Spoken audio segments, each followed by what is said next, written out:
Welcome to Jones and for Sports, where we make sports better.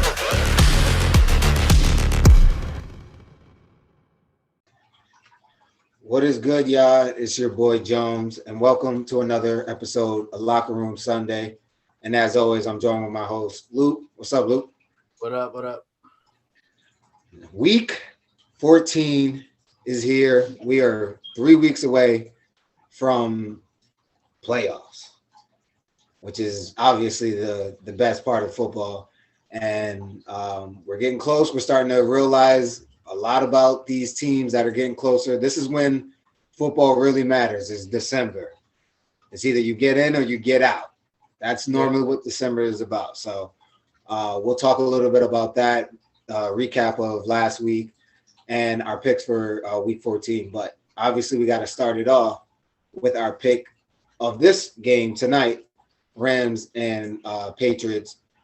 A kind of a rematch of the Super Bowl, but not really, because the Patriots don't really have everything different. Right. So Tom Brady's not there, so it doesn't really matter. Yeah. But we'll start off with that.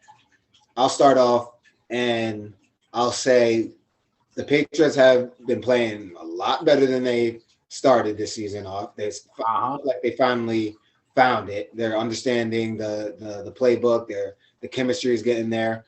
The Rams, on the other hand, the same thing with them. They're starting to gel. That defense is looking a lot better. Goff has looked a lot better. He's got a lot of weapons still. So based off of that, I'm going to go with the Rams just because I think their defense is just a little bit better and they'll be able to contain Cam and that offense. They've seen it before. They know it's obviously a different quarterback, but I don't know. They both, to me, I would give Rams the edge as far as talent. You know, those names on that defense and offense. I'll tell you the word you're looking for. The word you're looking for is completeness. The Rams are a far more complete team than the Patriots. Right. Even though the Patriots have been looking a lot more complete as of late. Yeah, but that's all the defense, which is mostly intact from last year. That's true. That's true. But that's also, and it's not even that they're playing better. They're playing at the level that they should have been playing at all year, despite Cam and his nonsense.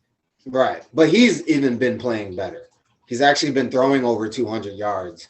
He hasn't, for the first 7-8 weeks, he didn't throw over 200 yards. So if we're at a point now where we're praising quarterbacks for throwing for 200 yards, then we officially have to acknowledge that Lamar Jackson completely lowered the bar for actual quarterbacks. Oh, of course, he has not lived up to par at being a true.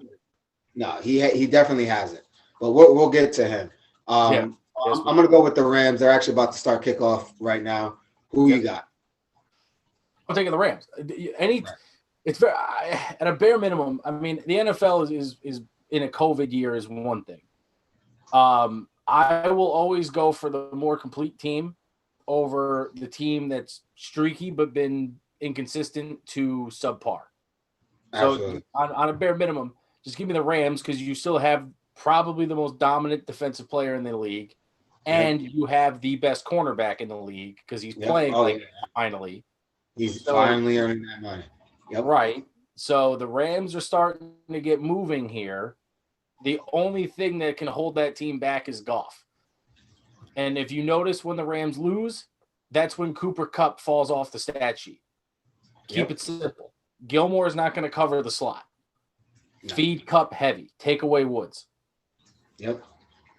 Yeah, I agree. And then just to add on to it, the Rams have something more to play for because with Seattle starting to slip, hey, they can do something up there. That division, aside from the Niners, who, if they were healthy, would be giving this a run for their own money themselves.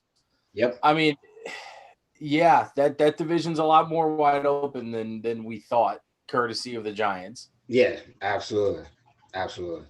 All right, so let's start it off with what I've been waiting for. Oh, For yeah. 14 weeks, and what he's been dreading for 14 weeks. Well, but hold on, is time out. Before you start slandering my me and my team here. Did I not say weeks ago that we were not going 16-0? Yeah, you did. You did. Right. It's not. I've always maintained a realistic level of fandom. This is not a 16-0 team. This is sure as shit not the 2007 Patriots. I would rather not be the 2007 Patriots because I won't take my first L in the Super Bowl either. Right. And I don't give a fuck about the 72 Dolphins. I'm sure half that team is probably dead by now. Like, I'm not to be a dick, but like football in the 70s with no padding and hitting was very different. No, absolutely. So let's just be real here. I knew this was going to come. Did I think it was going to be the Redskins or the football team? No. I thought it was going to be this week to Buffalo. I still think we lose this week to Buffalo, if I'm being 100% honest. So I'll throw that out for my pick now. But the problems that we're having, disregard COVID, disregard all that shit, because that's fucked us, but that can only be so much of an excuse. Mm-hmm. As the last 2 weeks, we are 1-1 because of what? John, you should know the answer to this. It's abundantly obvious. You're gonna have to remind, because I honestly didn't even watch the last game. Drops. Okay. Our drives are stalling. They're not even getting first downs. It's 3 and outs because of drops. The bad version of Eric Ebron is back because he's a notoriously butterfingered tight end. Deontay Johnson is dropping a lot, and for a guy who gets targeted as much as he does, I was gonna say he gets targeted. Our most sure-handed guy is James Washington, and there are times where Randy Finkner won't even call the packages where Washington's on the field for over half the game. Claypool is not drop prone, but he's our vertical threat guy, so he's drawing a lot of our pass interferences. You know, his drops are more 50-50 balls where the DB doesn't turn around. Right. But the guys and Juju is Juju, but he's fairly sure-handed, but it's affecting everybody. And we can't run the ball for shit. So they expect the Redskins even said, or I'm sorry, the football team even said, we knew they were going to come out pass. They can't run. Yeah. If you watch that game, they were just sitting in like cover 3, and I don't think they got a sack on Ben, but Montez Sweat had maybe his best game as a pro. Chase Young was disruptive. That front four we've said it all year, that front four is legitimately solid, and they proved it. Yeah. And also even the broadcasters, when they were calling a game, they said one of these drops is going to pop up in the air and it'll get picked. That happened to come with about a minute and a half left in the fourth quarter. Yeah. Yep. And then not to mention losing Spillane for X amount of weeks hurts. Nothing's torn. He's just going to take him probably 2-3 weeks to get back to normal. And Joe Hayden got his bell rung. He's in concussion protocol. So who the fuck do we have that's going to cover Diggs? Minka can't do it. That's definitely going to be a tough one. Like you said, I don't want to say I didn't think the Redskins. Sorry, now I'm saying it myself. The Washington football team couldn't beat you, because I thought they could based off of that front seven and just the way the Pittsburgh has been playing. I mean, they've been playing well, but they haven't been playing what we saw early in the year. No, the last good game we had was against Jacksonville. That was 3 weeks ago. Right. So I thought it was possible, especially with how what's his name, the quarterback for Washington. Alex Smith. He's been playing well. I mean, he was automatically going to get comeback player of the year, but he's actually earning it. So that's even more. But like you said, I thought they're.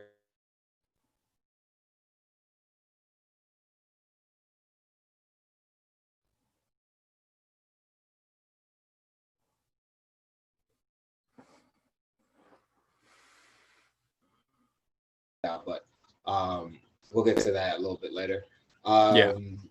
Let's see. What's some of the good? Oh, Browns Titans. What did you think of that game? I'm amazed at. Okay, so the biggest knock on the Titans has obviously been their defense, right? Because we all know what they're going to do on offense. Right. You let Baker Mayfield actually be a quarterback. That takes a monumentally bad effort to pull that off. Yes, it does. This is not last year's team. Last year's team you could kind of feel it or see it when you were watching them. It looked like there was like some magic in the air, quote unquote. This team is literally how far can Derrick Henry drag this team? Literally. Yeah, I mean Tannehill's good, but Corey Davis is not a good compliment to AJ Brown. Right. Yeah. Jonnu Smith has done nothing. They don't have enough weapons they can't go into Kansas City in the playoffs and be caught in a track meet. They won't. It's not sustainable. They just won't win. Mm-hmm. There's just not enough weapons. A team like Pittsburgh, if they catch the ball, could do it, but right. And Buffalo could do it because they have the weapons. Aside from those three, I'm sorry. Aside from us and Buffalo, who really is going to challenge Kansas City in the AFC? You're right. I mean, the Raiders have done it twice. Kansas City should have lost twice to Vegas. Like, can we also be real about that? That's true. Vegas scored with too much fucking time left. They gave Mahomes like a minute 40. Yeah, that was the only mistake they made. Yep. but the book is out on how to slow them down. Simple. Yeah. That's true. And the other thing, just to add on to what you're saying about that game, was Titans looked at this game and saw, well, the Browns are one of the top rushing teams in the league. And as they should, because it's been working for them. And I feel like their game plan was just to stop the run. And it clearly backfired on them. Yeah, you underestimated your opponent. That's the dumbest thing you can do. Dumbest thing you can do. Dumbest thing. And Baker went off for 300 yards, 4 touchdowns. And they still were able to rush the ball pretty well. Chubb still had 80 yards and a touchdown, 4 yards per clip. Yeah. I mean, that's not bad. Mm-mm. They didn't do what they normally did, but you like you said, they underestimated them and it bit them in their ass. So that's just don't get me wrong. Tennessee deserved that loss. They did. They regardless, I mean, they did come back, but they deserved that loss, no question. Yeah, but how many times you can't expect, just like when they play the Steelers, you can't get down big early and expect to just be the second half heroes. It doesn't work like that. That's not sustainable. That was the Cowboys last year. That's what we did all year last year. Right, but again, that's not sustainable. That's not a realistic way to be like, oh, we could win if we just dominate the second half. Like, well, what about the first fucking 2 quarters? Right. Another one, we don't have to go talk about this much, but I just wanted to hear your thoughts on the Raiders and Jets game, how that ended. Did you think that was on purpose, or did you think? Okay, I'm actually happy you reminded me that game existed. I actually watched a decent amount of that game because it was the only fucking game on in the New York market in that time slot, which they got to fix that shit. Yeah, moving forward. But there's some sports conspiracy theorists that are implying that Gase forced a cover 0 to maintain the winless record. I agree to an extent. The only reason the Jets were in any fucking games this year at all was the defense. Let's just be 100% real. Greg Williams it's not like Greg Williams is a first-time coordinator. He's been doing this successfully for years. He knows better than to run cover fucking 0 when you have What's Ruggs' 40 time? 4.23? 4.2, yeah. Right. He's not stupid, and his best corner is in the slot. He knows better. Of course. Of course. Gase knows he's gone. Yep. Oh, yeah. Williams, I thought, would have been an ideal candidate to replace Gase, but you fuck that up because you did. Here's what I don't understand. Greg Williams makes one really dumb fucking call and gets fired. Gase has done nothing but do stupid shit ever since he got there and still has a job. Exactly. Case in point, there's no reason that Ty Johnson and LaMichael Pirine should be playing second fiddle to Frank Gore. None. Love Frank Gore. Hall of Famer. Deserves all the credit in the world. He's also 90. He should not be starting in the league anymore. Third down, short yardage, sure. Yep. But case in point, Adrian Peterson is younger. Adrian Peterson is a more complete running back, and he's maybe behind Kerryon Johnson in the Lions depth chart.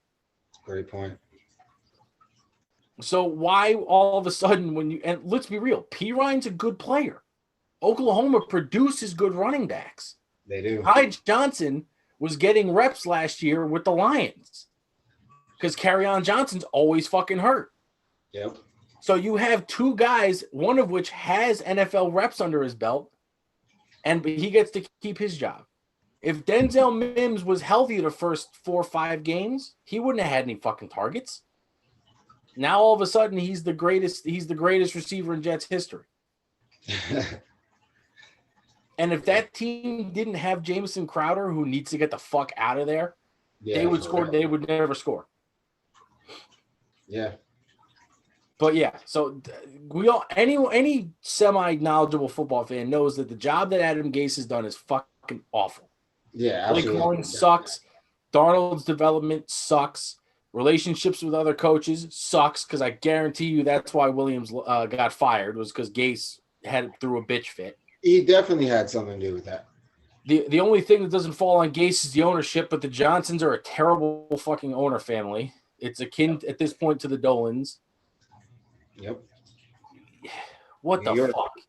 I mean, I say all the time I'm thrilled I'm not a fucking Jet fan for 8,000 different reasons. But like, come on. Like at a certain point, the Jets have been around too long to not know how to figure this out. You're absolutely right. You want the fans to be back? Bring back Rex. Yeah, that would be big. Absolutely. I'm just saying, if you asked Rex Ryan, right? If you asked Rex Ryan a healthier version of himself right now, you want to come back and at least beat DC? I'm sure he'd take that shit in 3 seconds.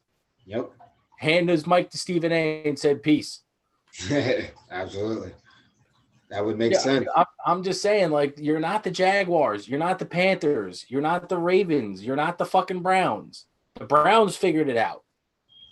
Right. The Browns figured it out. It took them a long time, but they did it. Right. The Bengals were doing good until they decided to not draft an O-line. Right. But that's their fault. But the Bengals at least hit on Burrow. Yep. The Jets hit on Becton. He might be the most terrifying left tackle in all of football. You can build on that. Exactly. Keep the momentum, for fuck's sake. By the way, the Jets also hit a home run dealing Adams. Which is a segue to our next game, which should be Seahawks-Giants. Yeah, it sure is. Go ahead, because you're okay. You can tell on the roll. I can see how excited you are right now. Okay, no one loves a good safety as much as I do because growing up I was spoiled with fucking Troy Polamalu facing Ed Reed twice a year. But let's be real. Jamal Adams was in a perfect system for him in New York. It allowed him to flourish, and he had Marcus May as a great complementary free safety. Yep. What we have now is Quandre Diggs. I believe that's the Seahawks free safety, right? Uh-huh. Diggs is a good player. but there's no other good defense around in Seattle. Right. That unit, aside from Bobby Wagner and KJ Wright, they suck. Shaquille Griffin is good, but he can't do it himself. Right. You got to have a Griffin. Yeah, he needs a guy better than him, in my opinion. Shaquille Griffin's a 2. You need the 1. Right. And they don't have the first round picks anymore to go get that 1.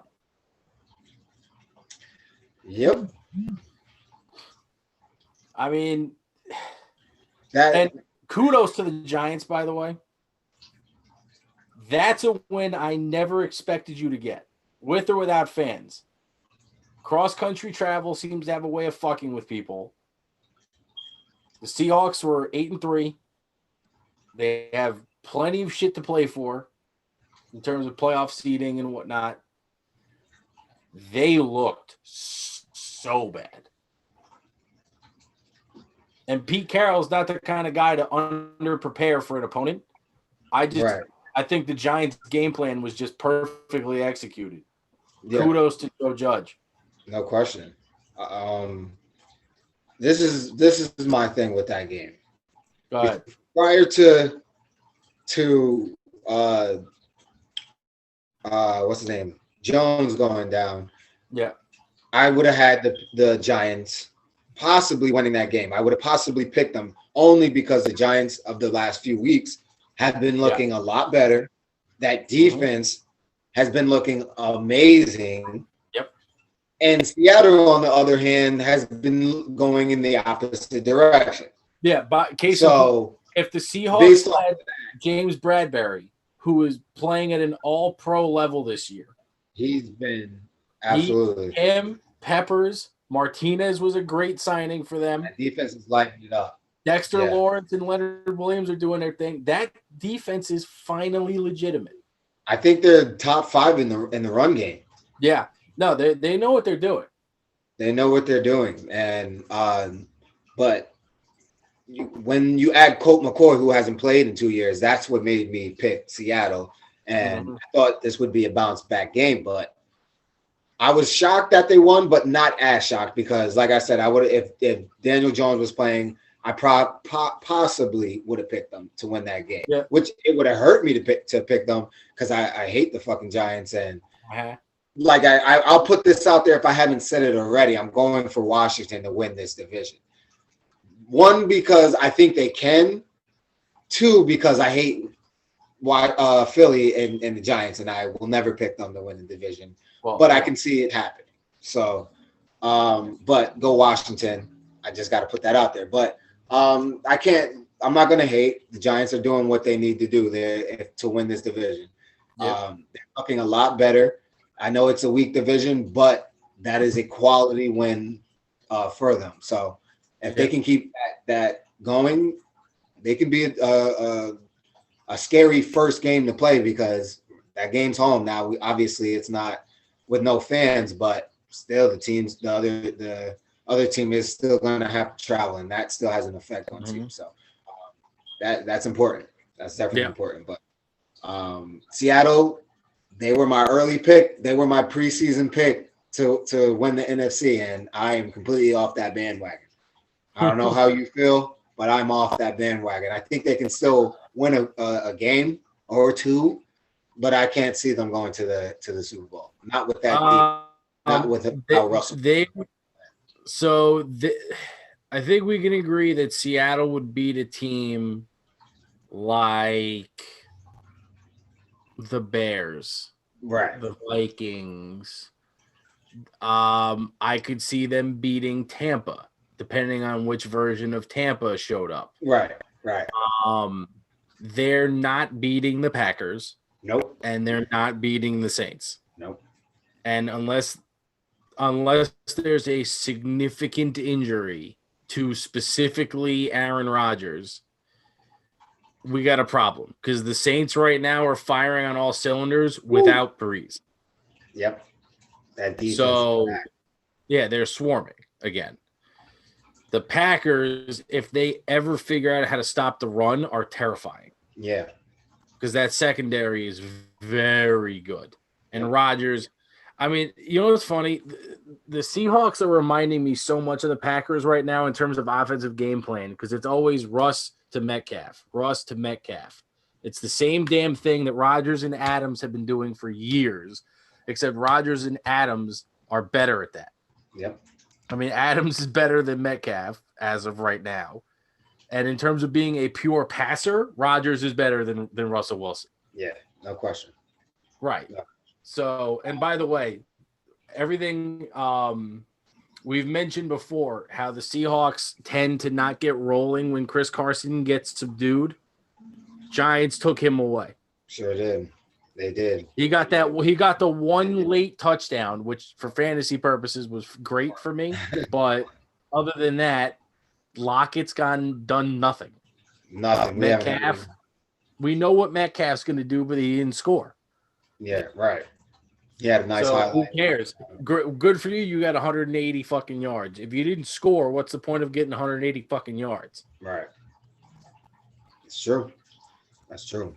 But like we were talking about the Green Bay, I might just want to hear your thoughts on the Eagles. Obviously, we thought the Packers would win that game, but benching Carson Wentz, is that a shock to you? No. It's long overdue. So do you think that Hurts, right? Starts from now on? Yeah. Here's the problem. Carson Wentz's contract. Carson Wentz has become the Chris Davis of the NFL in terms of the most immovable contract. Yep. He has no trade value, but you're not paying a guy $40 million a year to be your backup either. Right. Right. This season, you can call it a wash or a lost season. I wouldn't blame you at this point. Even if you do make the fucking playoffs, you're not winning in the first round. Hell no. So let Hurts get his reps in. This is the exact same trajectory that got Joe Flacco ran out of Baltimore. Mm-hmm. Timing is eerily similar, except that Ravens team had a shot in hell to go do something. Right. This is just let Hurts cook. Let him do his thing. The one thing you can take away, you know how the NFL always has trends, like the 1 year was the fucking Wildcat, and then they figured that out, and then that all went to shit. Right. Now you have the trend right now is Oklahoma quarterbacks. Mm-hmm. Jalen Hurts not only played at Oklahoma, but he also played at fucking Bama. Yep. So there is no stage that he can't handle in terms of pressure. Right. Philly fans are notoriously assholes. Yep. All he has to do is go and fucking perform. There's no bigger asshole fan base in terms of like immense pressure and attitude and religious following than Alabama football. Yeah. And if you could play in front of them and fucking Oklahoma fans, you'll be fine. Right, absolutely. The only thing this might also revitalize Miles Sanders. Right. Here's why. Jalen Hurts, his instincts are not going to be game ready yet. Expect a lot of dump offs. Also, if Peterson is smart, run the option. Right.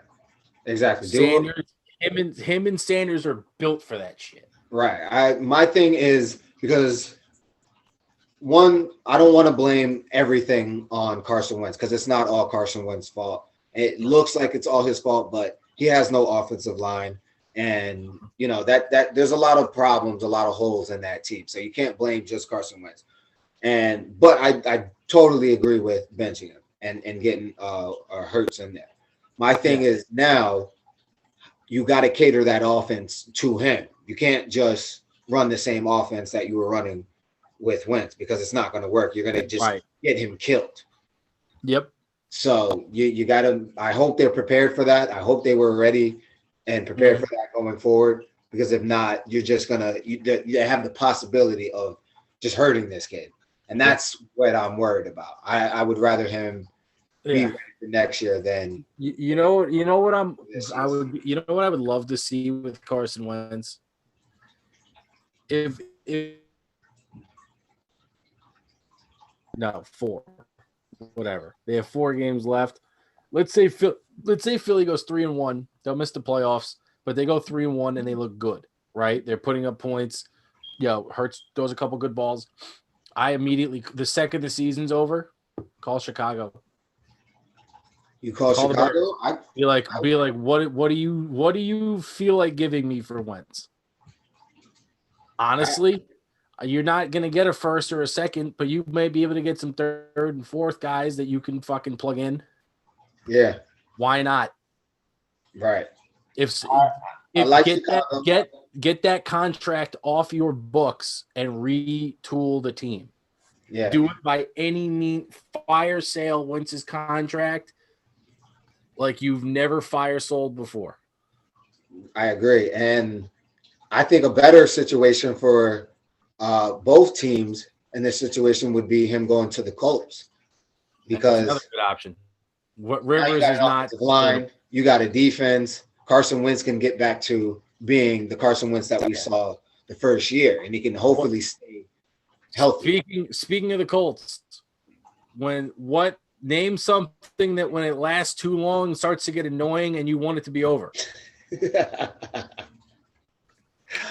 Oh, you're an asshole. But merch coming soon on that, by the way, for the old human hand job. But the human hand job reel, there it is. But yeah, Phillip Rivers is not a sustainable long-term option. He's literally the perfect stopgap. Just enough to get you maybe into the playoffs. You're not going to win a Super Bowl. No shot. He's too much Charger in him. There's no fucking way you're going to win a Super Bowl, fucking Phillip Rivers. It's not gonna zero shot.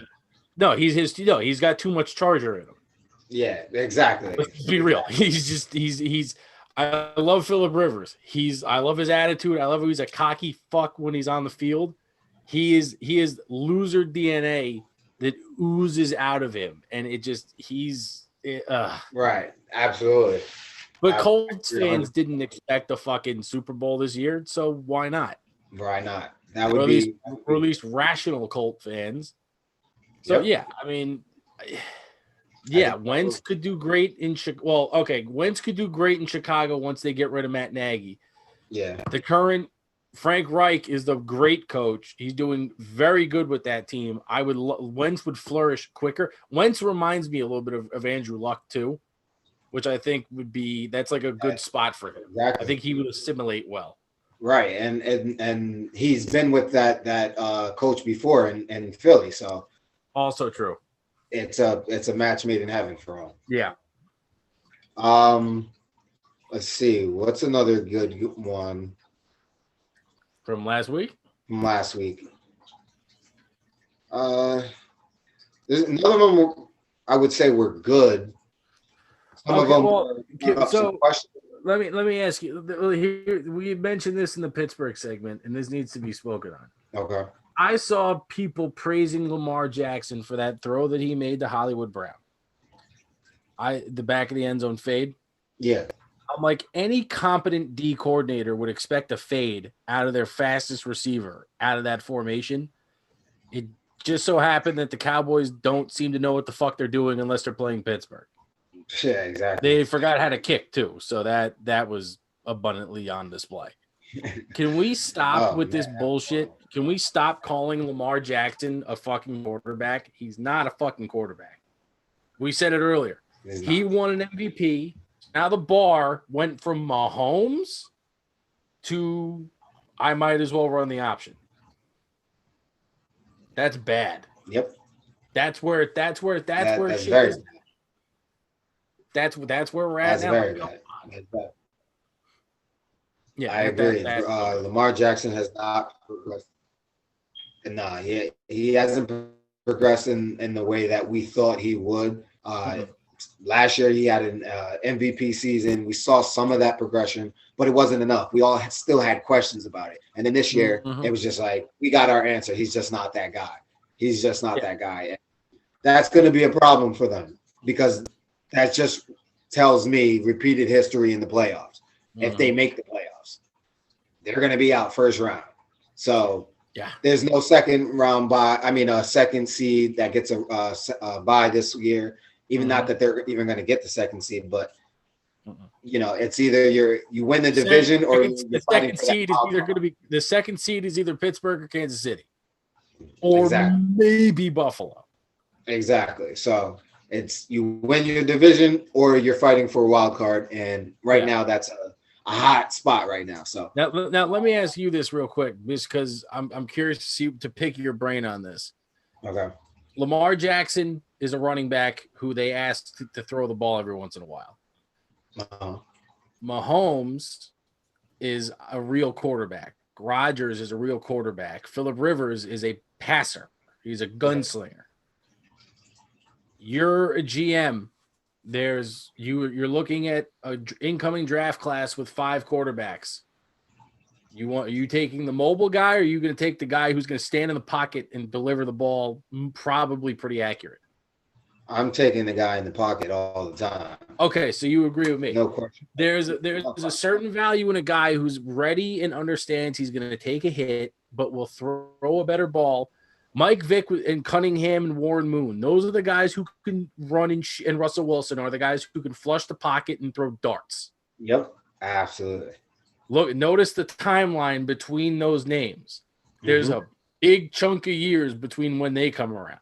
And had Michael Vick not gone to jail, he probably would be a Hall of Famer. Absolutely. So let's be real. Those are 3 talent-wise, 2 actual, should be 3 Hall of Famers. Russell Wilson's a Hall of Famer. That's 4. You need a guy who's Hall of Fame good at throwing on the run. Lamar can barely throw standing still. Yep, that's true. That's a big problem. And you want him really running for 85 yards a game? No. Right, he's going to get hit. He's taking hits. And some of the plays he's not even sliding. But there will come a day when someone like Harrison Smith, Jamal Adams, will come out of nowhere and hit him low. Yep. Because that maybe they have their other guy coming in high, a la Joe Burrow. Yeah. And then his leg can blow up, and then what? Exactly. You take away his main asset, then what happens? Case in point, Alex Smith had his leg broken in like 8 spots. Yep. He's back and playing well. Why? Because he could throw. Yep, exactly. If he wasn't that quarterback, if he wasn't a guy that can throw, he wouldn't be back, no question. No, he'd be done. He would be maybe a GM in the XFL when it comes back. Absolutely, no question. Speaking of the Ravens and their win against my disgusting fucking pathetic Cowboys,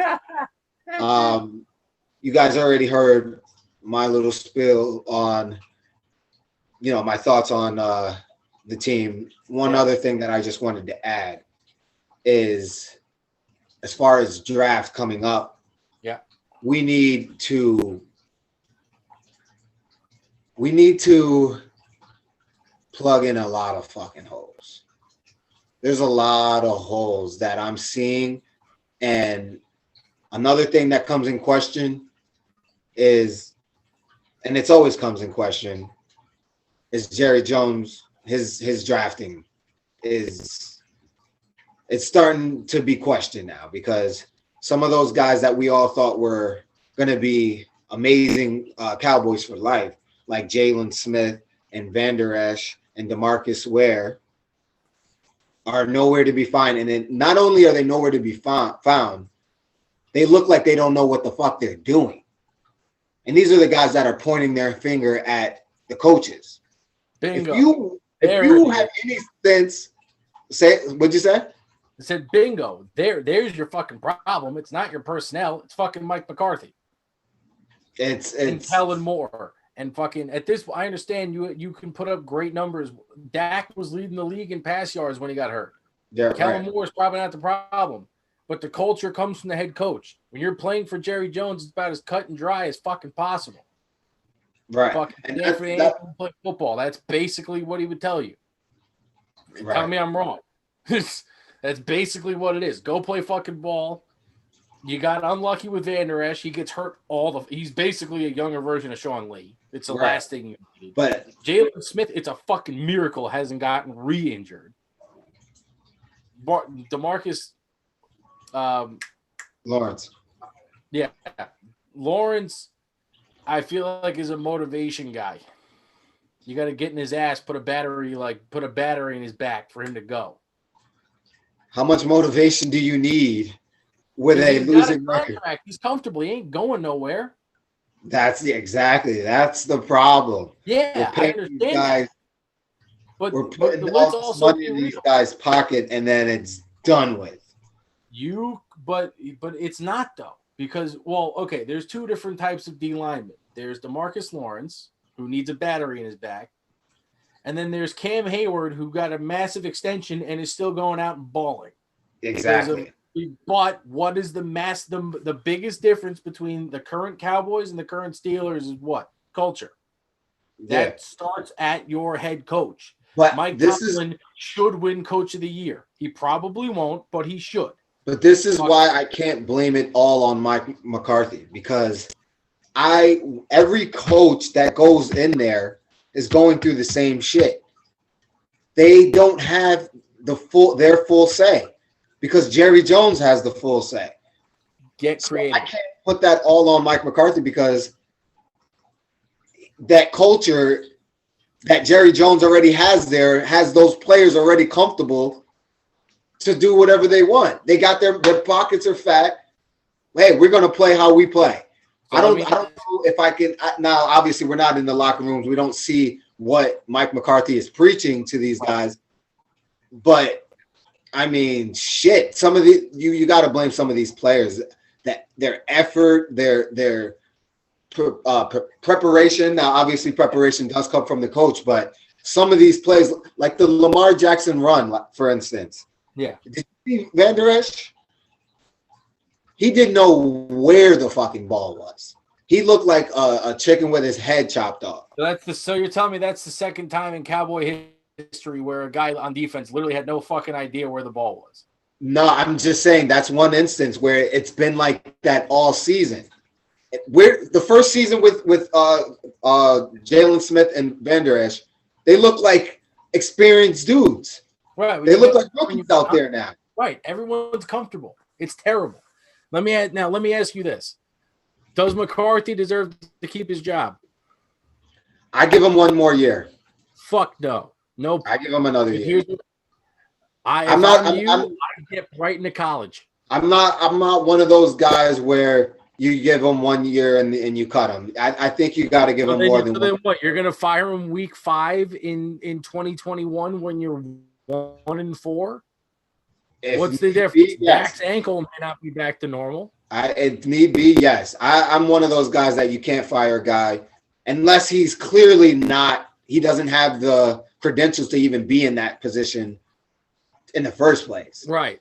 That I can understand you fire a guy like that. But you said this last year. I couldn't have agreed more then, and I really couldn't agree more now. The guy I think you need in there, because we've seen it work with the Cardinals with Kingsbury. Yes. If you can't get Lincoln Riley, go get fucking Urban Meyer, pay him whatever the fuck he wants. Absolutely. And make it happen. But at this point, when you come in, or you take whatever Dabo Sweeney makes at Clemson, which is $10 million a year, and double it. Yep. Give me somebody from the college ranks, because let's be real, it's much harder in college to establish a permanent winning culture. It is. Urban Meyer's done it. Dabo Sweeney's done it. Yep. Or, I mean, shit, how do you think Bill O'Brien became the Texans coach? He fixed Penn State. Yep. Turns out that was all smoke and mirrors, but he did fix Penn State. You're absolutely right. Right. Now, if one of those guys' names jump back into the ring, I'm all for it. If those guys that are interested in Jerry Jones, I'm with that. Here's the thing. The beauty of the NFL is there's no salary cap on your coaching staff. Right. You can pay whatever it fucking takes. Specifically for Urban Meyer, who has no job. There's no breach of contract lawsuit. Yep. You can do whatever it takes to get whoever the fuck you want, because every coach wants to reach the pinnacle, which is the NFL. Yep. Oh, and not to mention the Seahawks did it, and that worked out pretty good. Sure two did. Super Bowl appearances and one ring later. Yep. Just give me a guy who can establish a fucking culture. That's not a Patriots assistant, because aside from Vrabel, and Flores, that's a terrible way to do it. Right. Yep. All right. So now Game picks. What do we got? Yeah, it's time for picks.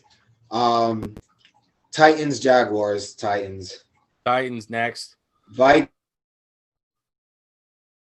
Hold on. The audio cut. What do you got?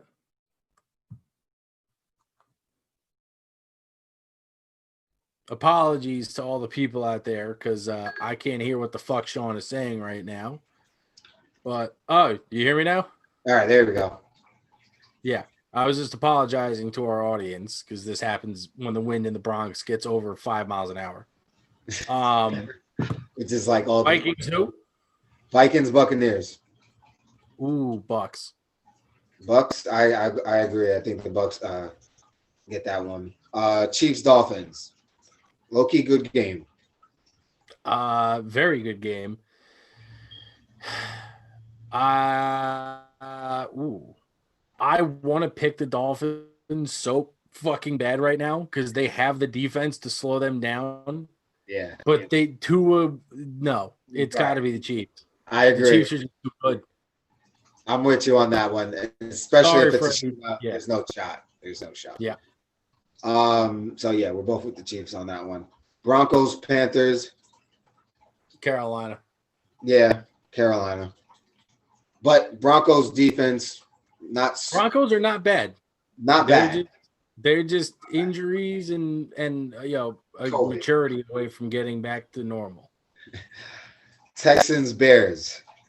Oh God, this game sucks. Texans easily. Texans, yes.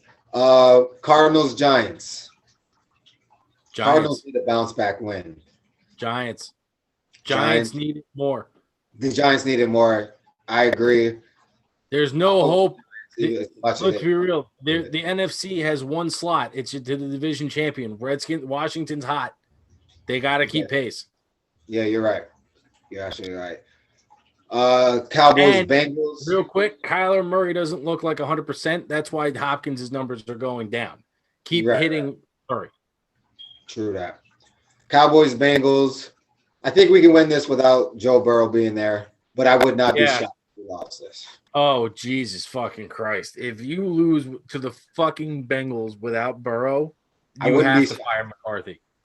I wouldn't be shocked. Another good game. Colts, Raiders. That is a very good game. I will take. Nah, fuck that. Give me the Colts. The Raiders to me are too. The Raiders are fucking smoke and mirrors. They should have lost to the goddamn Jets. That's a good point. How can you go and almost beat the Chiefs twice and then you basically lost to the Jets? I want to pick the Raiders because I think they're a more complete team based off of quarterback position. Correct. And that's obviously what we talk about a lot when it comes to the Colts, and we were just talking about that a few minutes ago. So I wouldn't be shocked if the Colts were to lose this one based off of quarterback play. Yeah. Fuck. I love the Colts defense. Yeah. Can I tell you why I'm taking the Colts in this game? Why? Because the hand job keeps throwing to T.Y. Hilton, and Hilton's now back to being productive. I've actually heard his name a lot more. That's the motor that makes that offense move. It's not their 8 running backs. It's fucking it's T.Y. I'm gonna go with the Colts. I'll pick the Colts. They've been. I can see that game. That game has like 24-21 all over it, though. Yes, it does. With picks on both sides and fumbles. Yep, I was just gonna say that. Yep. Seahawks, Jets, Seahawks, Packers, Lions. Honestly, fuck it. Give me the Jets. Are you really gonna go with the Jets? No, but if they beat the fucking Seahawks, I would be so goddamn happy. That would be real bad for them if they lost this game. That would be a horrible look for them. Packers, Lions, Packers. Packers next. Falcons, Chargers. Who in that game is going to cover Devontae? Okuda? Yeah, exactly. Okuda's been dog shit. Falcons, Chargers. Honestly, who the fuck cares? Here's the beauty of this game. This game is the epitome of Murphy's Law, because both teams can't fuck up their own lead in the same. I mean, they can, but one of them has actually no tie. They can do this. If there's any game that will end in a fucking tie, it's the Chargers and the Falcons. I can definitely see that happening. No one wins. It's a tie. Wait, and where's the game? The Chargers. And both, regardless of who's home and away, that game is in a dome. Kicking doesn't matter. But who's damn good at it? Yeah. Still a tie, though. Yeah. Wow. I'll go with the Chargers. Okay, there you go. I got the Chargers on this one. Washington 49ers. Damn, there's a lot of Niners. No, fuck the Niners. The insert name here's. Saints, Eagles. Saints. Not a bad game. No, that's a terrible fucking. Actually, the Saints are still going to win, but I'm very interesting just to watch plays against one of the top defenses. It's a tough one to be thrown into. And then we already pretty much made our. Well, actually, I didn't make my pick. You made your pick. Steelers, Bills. But let's elaborate a little bit more on why you're picking the Bills. Are you picking the Bills? Is that what you said? I'm taking the Bills in a close one for two reasons. One, Buffalo receivers can catch the ball right now. We can't. Number two, we're going to be without Spillane, Bush, Dupree, obviously. Probably Joe Hayden. Who the fuck's our other middle linebacker? And Vince Williams is on the COVID list. We have no linebackers. Yeah. We have thank fuck we traded for Avery Williamson. Yeah. No, I agree. But yeah, right now we're too injured to make something happen. Yeah, you're not a complete team right now. No. And the Bills are, so I agree with you on that. Ravens, Browns, Monday night. Okay, the way that what is that, the Monday night game? Monday night. The way the division has been handled the last 10, basically since like 2004, Steelers and Baltimore every year. Right. If Baltimore loses this game, they will basically, first off, that would, I hate saying this, I need Baltimore to win so we keep our ginormous fucking lead on the division. But fucking Cleveland could basically end Baltimore's season. Yeah, that's exactly what I was thinking. Right. I mean, and also Baltimore embarrassed Cleveland week 1. Yeah. That game was like 35-3. They did. So they're going to be looking for payback. Honestly, don't even throw the fucking ball. Just run it 45 times. Give them fucking, the Chubb and the fucking Hunt hammer. Yeah. And just down their fucking AFC North football. Just down their fucking throats until they choke. So who you got? Give me Cleveland. Oh, Cleveland? Okay, I agree. Cleveland is the best equipped team in the NFL to fuck with the Ravens because they, just by nature of running the ball that many times, they're not going to give Lamar the ball. Exactly. And we already spoke on all the issues that Lamar has as far as being a true quarterback. So Browns are equipped to slow him down. Yep. There's one more game that needs to be spoken on, and it's not the NFL. And which one is that? You're not seeing how I'm dressed right now? Army hoodie, Marine Corps camo. The Army-Navy game Saturday. Oh, I didn't even know that was this Saturday. America's game. It's at West Point this year. I'm very pissed I can't go. There's nobody. So make your pick, Chief. I always go with Army just based off of growing up being. Yeah, that's our team. That's exactly. So that's always been my team is Army. But it's always an interesting game to watch. It's always a fun game to watch. It's a lot of history there.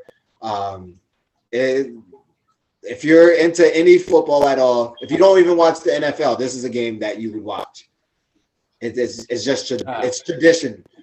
No, this game, if you watch Army Navy, you're obligated to eat like apple pie or like KFC. Like, just think of drink Budweiser, like, and Jack Daniels. Like, this is all American shit. Smoke Marlboros. Fucking, this is America's game. Correct me if I'm wrong. This game is a lot earlier, though, right? It's normally in November. Well, no, it's normally like the last. It's like 2 weeks early this year. It's 2 weeks earlier. Okay, right. Or okay, because for some reason I remember it being around Thanksgiving, weekend after Thanksgiving or something like that. Much later. Oh, okay. Bear in mind, Navy has a conference schedule in the America East. Those play out longer. Army is not. They just float around, play whoever the fuck they want. So yeah, but that's why it gets pushed. Okay. Right. So you're taking Army. I too am taking Army. Army's like 7. They're like 8-2. Navy's like 3-7. The other, and now if for just viewer discretion advised. As much as I love the pageantry and the symbolism of the Army-Navy game, it is the most boring fucking football you can ever watch. Last year, I think there was 6 combined pass attempts. Really? Yeah, they both run the option in the wishbone. I don't even and they run out of the pistol set. The only time they throw is when it's toward the end of the half and they need a field goal. Man, I don't even think I noticed that. I'm telling you, watch the game this year. It's run a clock. See how long you can continuously sit there and watch all handoffs. Wow. I'm definitely going to pay attention to that this year for sure. Yeah, it's a fun fact. But our Army at one point was in the top 25 in the country. Right. Navy could win because this is their Super Bowl. This is the Super Bowl for both of these teams. And at a bare minimum, the uniforms always look good. Always. They look damn good this year. That at a bare minimum is a great aesthetic for this game. But yeah, I think Army's just too good. Yeah, no question. And it's at Army. Army's not going to lose to Navy in their fucking building. No, that's not going to happen. Go Army. But yeah, those are our picks. So as you guys know, as you watch it, leave your comments, leave your thoughts, and we'll obviously get back to you. I'm going to throw this out there. I mentioned before we're making the human hand job merch. The first 5 people on our Patreon to take a picture of themselves watching the Army-Navy game, you will be the first 5 people to get the fucking human hand job shirt. There you go. You heard it first, and this will be a clip. Right in the Patreon app, right on the link on this video in the comment section, so me and Sean can keep an eye on it. Yep, absolutely. You heard it first here on Locker Room Sunday. Jones for Sports. It's your boy Jones. Luke. Peace.